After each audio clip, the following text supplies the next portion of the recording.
So now we're getting into multiples. It's very important to not confuse multiples and factors. Multiples are the result of multiplying, keyword there. We got multiples, so multiplying. So we're multiplying a number by an integer.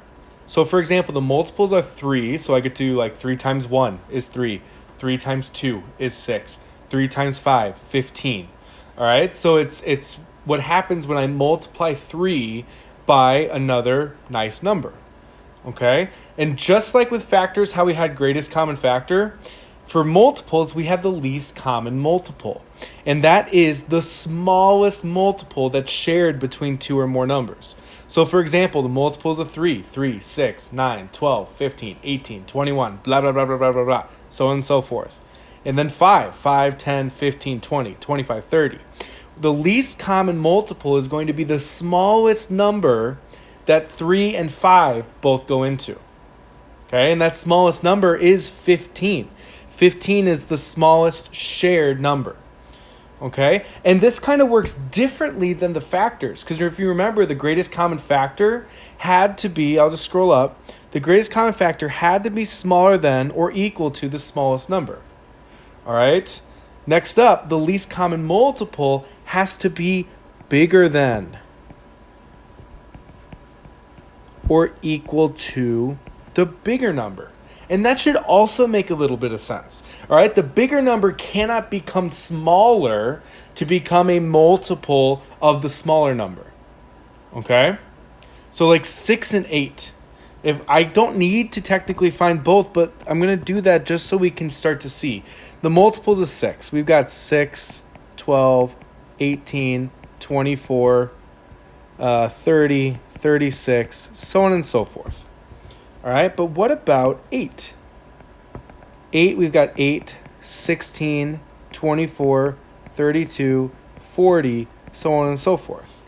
The least common multiple is going to be the multiple that they share, and it's the smallest. So 6 and 8, those aren't shared. 12 and 16 aren't shared. 18 isn't shared, but if you'll notice right here, 6 and 8 both go into 24. And 24 is the least common multiple of both 6 and 8. It's not saying that down the road they won't have a number that matches 2. They probably will.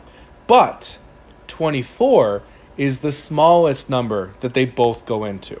All right, so my least common multiple is 24. And you see how we hit that 24 first when we started listing the numbers of 8 or the multiples of 8?